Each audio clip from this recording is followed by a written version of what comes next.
The Giver. Chapter 1. It was almost December, and Jonas was beginning to be frightened.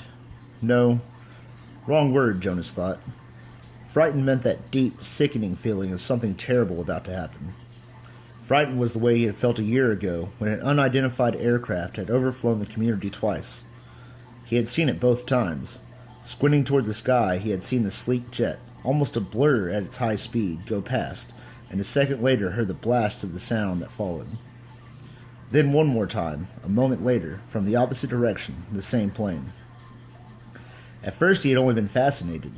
He had never seen an aircraft so close, for it was against the rules for pilots to fly over the community. Occasionally, when supplies were delivered by cargo planes to the landing field across the river, the children rode their bicycles to the riverbank and watched intrigued, the unloading and then the takeoff directed to the west, always away from the community. But the aircraft a year ago had been different. It was not a squat, flat-bellied cargo plane, but a needle-nosed, single-pilot jet. Jonas, looking around anxiously, had seen others, adults as well, stop what they were doing and wait, confused, for an explanation of the frightening event. Then all of the citizens had been ordered to go into the nearest building and stay there. Immediately, the rasping voice through the speakers had said, "Leave your bicycles where they are." Instantly and obediently, Jonas had dropped his bike on its side on the path behind his family's dwelling. He had run indoors and stayed there, alone. His parents were both at work, and his little sister Lily was at the child care center where she spent her after-school hours. Looking through the front window, he had seen no people. None of the busy afternoon crew of street cleaners, landscape workers, and food delivery people who usually populate the community at that time of the day. He saw only the abandoned bikes here and there on their sides. An upturned wheel on one was still revolving slowly. He had been frightened then. The sense of his own community silent, waiting, had made his stomach churn. He had trembled. But it had been nothing. Within minutes the speakers had crackled again, and the voice, reassuring now and less urgent, had explained that a pilot in training had misread his navigational instructions and made a wrong turn. Desperately, the pilot had been trying to make his way back before his error was noticed. "Needless to say, he will be released," the voice had said, followed by silence. There was an ironic tone to that final message, as if the speaker found it amusing, and Jonas had smiled a little, though he knew what a grim statement it had been. For a contributing citizen to be released from the community was a final decision, a terrible punishment, an overwhelming statement of failure. Even the children were scolded if they used the term lightly at play, jeering at a teammate who missed a catch or stumbled in a race. Jonas had done it once, had shouted at his best friend, "That's it, Asher! You're released!" when Asher's clumsy error had lost a match for his team. He had been taken aside for a brief and serious talk by the coach, had hung his head with guilt and embarrassment, and apologized to Asher after the game. Now, thinking about the feeling of fear as he pedaled home along the river path, he remembered that moment of palpable, stomach-sinking terror when the aircraft had streaked above. It was not what he was feeling now with December approaching. He searched for the right word to describe his own feeling. Jonas was careful about language, not like his friend Asher, who talked too fast and mixed things up, scrambling words and phrases until they were barely recognizable and often very funny. Jonas grinned, remembering the morning that Asher had dashed into the classroom, late as usual, arriving breathlessly in the middle of the chanting of the morning anthem. When the class took their seats at the conclusion of the patriotic hymn, Asher remained standing to make his public apology as was required. "I apologize for inconveniencing my learning community." Asher ran through the standard apology phrase rapidly, still catching his breath. The instructor in class waited patiently for his explanation. The students had all been grinning, because they had listened to Asher's explanations so many times before. "I left home at the correct time, but when I was riding along near the hatchery, the crew was separating some salmon. I guess I just got distraught, watching them." "I apologize to my classmates," Asher concluded. He smoothed his rumpled tunic and sat down. "We accept your apology, Asher," the class recited, the standard response in unison.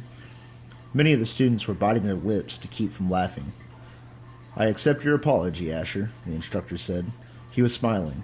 And I thank you, because once again you have provided an opportunity for a lesson in language. Distraught is too strong an adjective to describe salmon viewing. He turned and wrote distraught on the instructional board. Beside it, he wrote distracted. Jonas, nearing his home now, smiled at the recollection, thinking still as he wheeled his bike into its narrow port beside the door. He realized that frightened was the wrong word to describe his feelings. Now that December was almost here, it was too strong an adjective. He had waited a long time for this special December. Now that it was almost upon him, he was frightened. But he was eager, he decided. He was eager for it to come, and he was excited, certainly. All of the 11s were excited about the event that would be coming so soon. But there was a little shudder of nervousness when he thought about it, about what might happen. Apprehensive, Jonas decided. That's what I am. Who wants to be the first tonight for feelings? Jonas's father asked at the conclusion of their evening meal. It was one of their rituals, the evening telling of feelings. Sometimes Jonas and his sister, Lily, argued over turns, over who would get to go first. Their parents, of course, were part of the ritual. They, too, told their feelings each evening. But like all parents, all adults, they didn't fight and wheedle for their turn. Nor did Jonas tonight. His feelings were too complicated this evening. He wanted to share them, but he wasn't eager to begin the process of sifting through his own complicated emotions, even with the help that he knew his parents could give. You go, Lily, he said, seeing his sister, who was much younger, only a 7, wiggling with impatience in her chair. I felt very angry this afternoon, Lily announced. My child care group was at the play area, and we had a visiting group of 7s, and they didn't obey the rules at all. One of them, a male, I don't know his name, kept going right to the front of the line for the slide, even though the rest of us were all waiting. I felt so angry at him. I made my hand into a fist like this.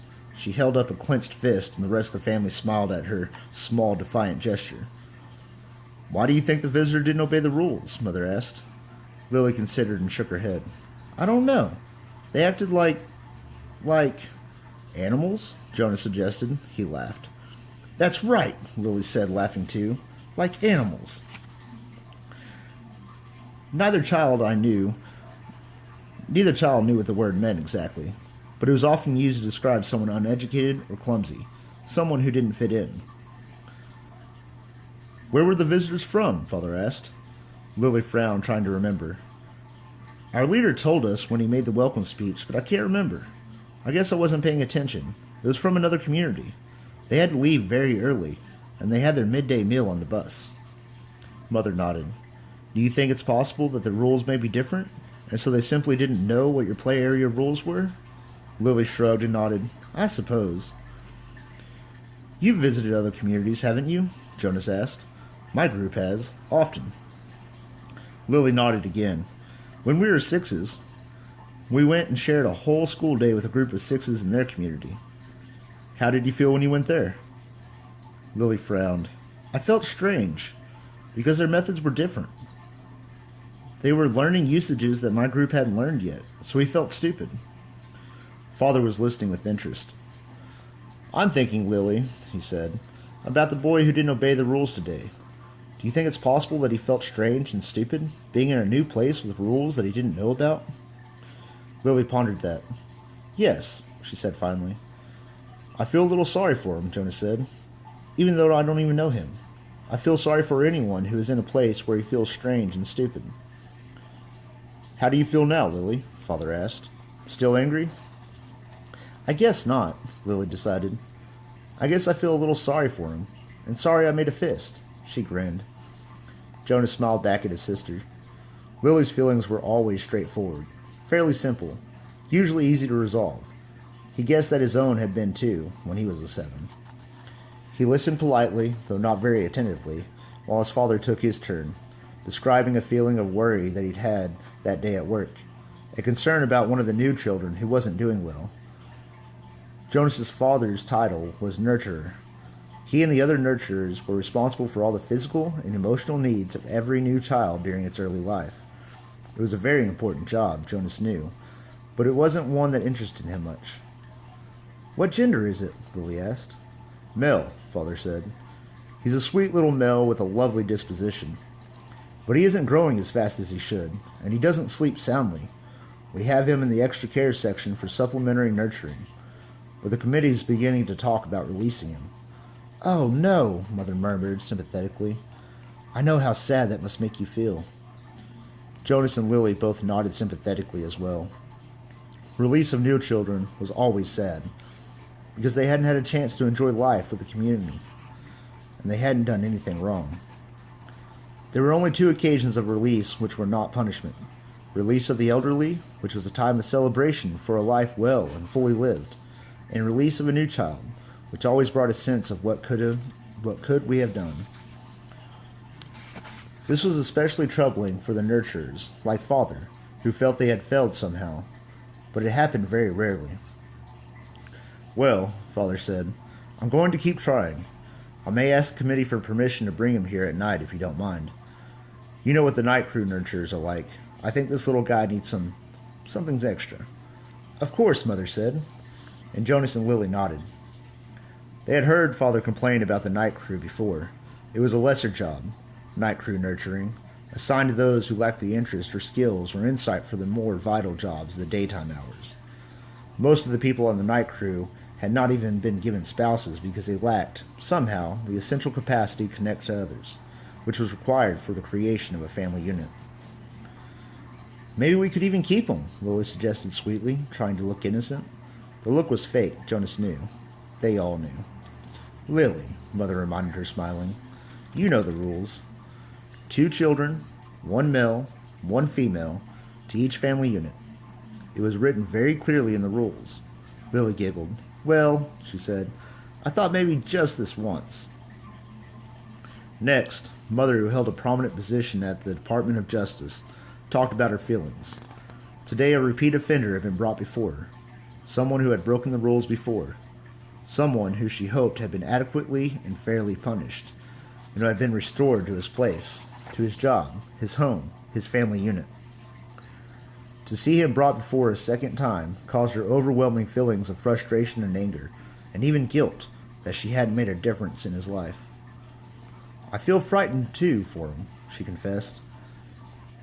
You know that there's no third chance. The rules say that if there's a third transgression, he simply has to be released. Jonas shivered. He knew it happened. There was even a boy in his group of 11s whose father had been released years before. No one ever mentioned it. The disgrace was unspeakable. It was hard to imagine. Lily stood up and went to her mother. She stroked her mother's arm. From his place at the table, Father reached over and took her hand. Jonas reached for the other. One by one, they comforted her. Soon she smiled, thanked them, and murmured that she felt soothed. The ritual continued. Jonas, Father asked, you're last tonight. Jonas sighed. This evening, he almost would have preferred to keep his feelings hidden, but it was, of course, against the rules. I'm feeling apprehensive, he confessed, glad that the appropriate, descriptive word had finally come to him. Why is that, son? His father looked concerned. I know there's really nothing to worry about, Jonas explained, and that every adult has been through it. I know you have, Father, and you too, Mother, but it's the ceremony that I'm apprehensive about. It's almost December. Lily looked up, her eyes wide. The ceremony of 12? She whispered in an awed voice. Even the smallest children, Lily's age and younger, knew that it lay in the future for each of them. I'm glad you told us of your feelings, Father said. Lily, Mother said, beckoning to the little girl, go on now, and get into your night clothes. Father and I are going to stay here and talk to Jonas for a while. Lily sighed, but obediently she got down from her chair. Privately? She asked. Mother nodded. Yes, she said. This talk will be a private one with Jonas.